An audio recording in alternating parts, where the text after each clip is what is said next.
নমস্কার বন্ধুরা, আজ আমি বানাবো সজনে ডাঁটা দিয়ে মসুর ডাল। আমাদের প্রথমেই জানা দরকার সজনে ডাঁটার উপকারিতা। এই সজনে ডাঁটা বসন্ত রোগের প্রতিষেধক এবং বসন্তকালে এই সজনে ডাঁটা প্রচুর পরিমাণে পাওয়া যায়। এছাড়াও যাদের রক্তাল্পতায় ভুগছেন তাদের জন্য খুবই উপকারী, রক্ত পরিশুদ্ধ রাখে। যাদের হাড় ক্ষয় রোগ রয়েছে কিংবা যাদের অতিরিক্ত ঠান্ডা লাগে তাদের জন্য কিন্তু এই সজনে ডাঁটা খুবই উপকারী। প্রসূতি মায়েদের জন্য খুবই উপকারী, লিভারকে সতেজ রাখে। ভিটামিন এ, বি, সি এবং কে এর মধ্যে প্রচুর পরিমাণে পাওয়া যায়। এছাড়াও অ্যান্টিঅক্সিডেন্ট ভিটামিন সিতে সমৃদ্ধ, তাই আমাদের প্রচুর পরিমাণে সজনে ডাঁটা খাওয়া উচিত। এইবারে বলবো মসুর ডাল সম্পর্কে। আমরা জানি মসুর ডাল কিন্তু খুবই উপকারী। যাদের শরীরে রক্তাল্পতা রয়েছে তারা কিন্তু মসুর ডাল খাবে। এছাড়া এর মধ্যে রয়েছে প্রচুর পরিমাণে ক্যালসিয়াম, হার্ট ভালো রাখে, অনাক্রমতা দূর করে। এছাড়াও মসুর ডাল খাওয়ার আরেকটা উপকারিতা রয়েছে, এতে কিন্তু কোনো রকম সেরকম সাইড এফেক্ট নেই। ব্যাড কোলেস্টেরল কিন্তু দূর করে দেয়, আর রক্তে কোলেস্টেরল পরিমাণ কিন্তু একটা ভারসাম্য রেখে দেয়। এছাড়াও যাদের ডায়াবেটিস রয়েছে তারা কিন্তু নিশ্চিন্তে এই মসুর ডাল খেতে পারে। তাহলে আমি এবারে আমার রেসিপিটা স্টার্ট করব। আগে ডাঁটাগুলোকে পরিষ্কার করে ছোটো ছোটো করে ছাড়িয়ে কেটে আনি, আর মসুর ডালটাকে ভালোভাবে ধুয়ে আনি। সজনের ডাঁটা দিয়ে মসুর ডাল করার জন্য যে যে ইনগ্রেডিয়েন্টসগুলো লাগছে সেগুলো হলো টমেটো, আমি এরকম করে কেটে নিয়েছি ঠিক এইভাবে।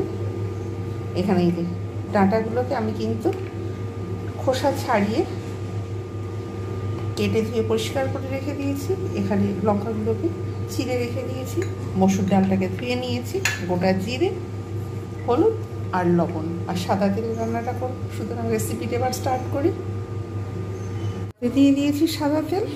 এইবার আমি এতে গোটা জিরে দিয়ে দেবো। তেল যেহেতু গরম হয়ে গেছে,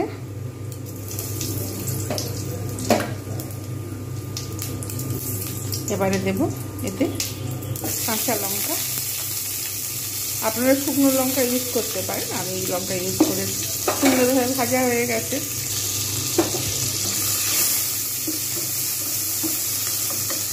এইবার আমি এর মধ্যে দিয়ে দেবো মসুর ডাল, যেটা আমি ধুয়ে জল ঝরিয়ে রেখে দিয়েছিলাম। এটা কিন্তু আমি ভালোভাবে ভেজে নেব। যতক্ষণ পর্যন্ত না ভালোভাবে ভাজা হচ্ছে আমার কিন্তু একটু ভালো করে ভেজে নিতে হবে।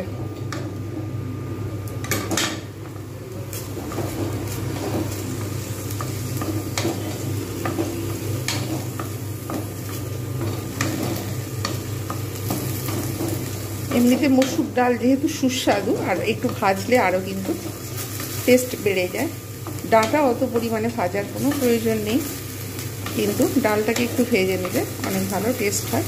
জাস্ট আমি হালকা করে ভেজে নেব, পোড়াবো না কিন্তু।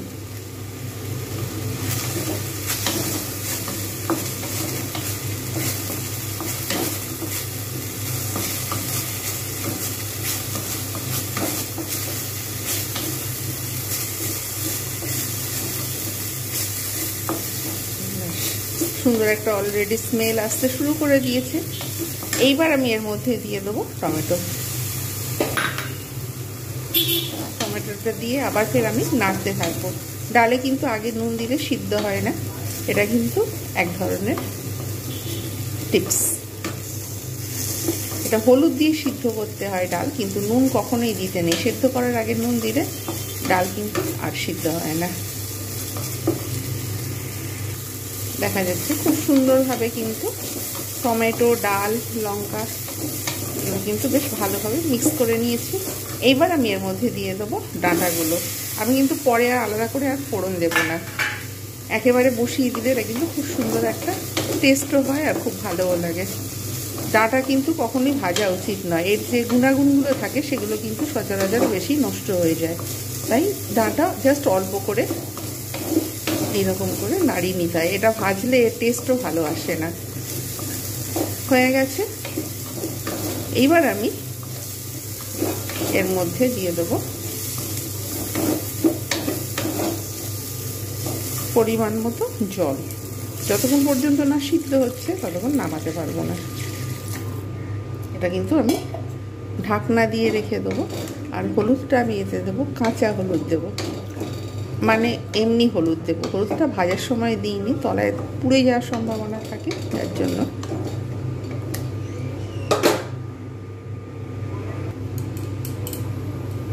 এতে এবার হলুদটা দিয়ে দেবো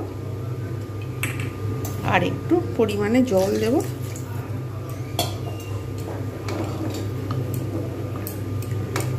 এইরকমভাবে আমি কিন্তু এবার ঢাকনা দিয়ে দেবো। 3-4 মিনিট পর কিন্তু আমি ফিরে আসছি ঢাকনা দিয়ে। প্রায় 3-4 মিনিট পর আমি ফিরে এলাম। দেখবো ডাল প্রায় সিদ্ধ হয়ে গেছে, আর একটু সিদ্ধ হবে। তারপর আমি কিন্তু লবণ দিয়ে দেবো। আর একটু সিদ্ধ হওয়ার দরকার রয়েছে। যতক্ষণ পর্যন্ত পুরোপুরিভাবে সিদ্ধ না হচ্ছে ডালটা, ততক্ষণ পর্যন্ত কিন্তু আমি কিচ্ছু করবো না, লবণটা দেবো না। যাই হোক, আর একটু অপেক্ষা করতে হবে 2-3 মিনিটের মতো। 2 মিনিট পর আবার ফিরে এলাম। ডাল পুরো পারফেক্ট সিদ্ধ হয়ে গেছে, আর কিচ্ছু করার দরকার নেই। এইবার আমি এর মধ্যে যেটা পরিমাণ মতো লবণ রেখে দিয়েছিলাম সেইটা আমি দিয়ে দিলাম। জাস্ট একটুখানি ফুটিয়ে নিয়ে আর সার্ভ করব। কেমন হয়েছে ডাল সজনে ডাঁটা দিয়ে জানাতে কিন্তু ভুলবেন না। থিকনেসটা ঠিক এই রকম থাকবে। আমি কিন্তু শুধু মসুর ডাল দিয়ে করেছি, আর মসুর ডাল দিয়ে এই কিন্তু সজনে ডাঁটা দিয়ে ডাল অনেক টেস্ট হয়। আর এটা স্টিম রাইসের সঙ্গে কিন্তু অসম্ভব সুন্দর লাগে। ফুটিয়ে আর সার্ভ করে দেখাচ্ছি কীরকম হয়েছে। এই বসন্তকালে কিন্তু এই রেসিপিটা শরীরও ঠান্ডা রাখে আর অনেক সুস্বাদুও রাখলে। এটা কিন্তু মুখে রুচিও ফিরিয়ে আনে। সুতরাং আপনারা অবশ্যই বাড়িতে এইভাবে ট্রাই করুন। এবারে গ্যাসের ফ্লেম বন্ধ করে দিচ্ছি আর সার্ভ করে দেখাবো কীরকম হয়েছে। তৈরি হয়ে গেল অত্যন্ত জনপ্রিয় একটা রেসিপি, সজনে ডাঁটা দিয়ে মসুর ডাল। আপনারা বাড়িতে যেভাবে বানিয়েছি অবশ্যই এইভাবে বানাবেন। আর স্টিম রাইসের সঙ্গে দুর্দান্ত লাগে এই রেসিপিটা। না বানালে কিন্তু বুঝতে পারবেন না। আর যারা যারা দেখছেন, সাবস্ক্রাইব করছেন, লাইক করছেন, তাদের অসংখ্য ধন্যবাদ। যারা যারা ফেসবুক থেকে, টুইটার থেকে যারা যারা দেখছেন, ইনস্টাগ্রাম থেকে দেখছেন, তাদেরও অসংখ্য ধন্যবাদ। প্রত্যেকে ভালো থাকবেন, সুস্থ থাকবেন। আর এতক্ষণ আমার সঙ্গে থাকার জন্য এবং রেসিপিটা দেখার জন্য আমার তরফ থেকে জানাই অসংখ্য ধন্যবাদ। Bye bye and take care. আরও একটা নেক্সট সময় আরও একটা নতুন ভিডিও নিয়ে আপনাদের সামনে উপস্থিত হব।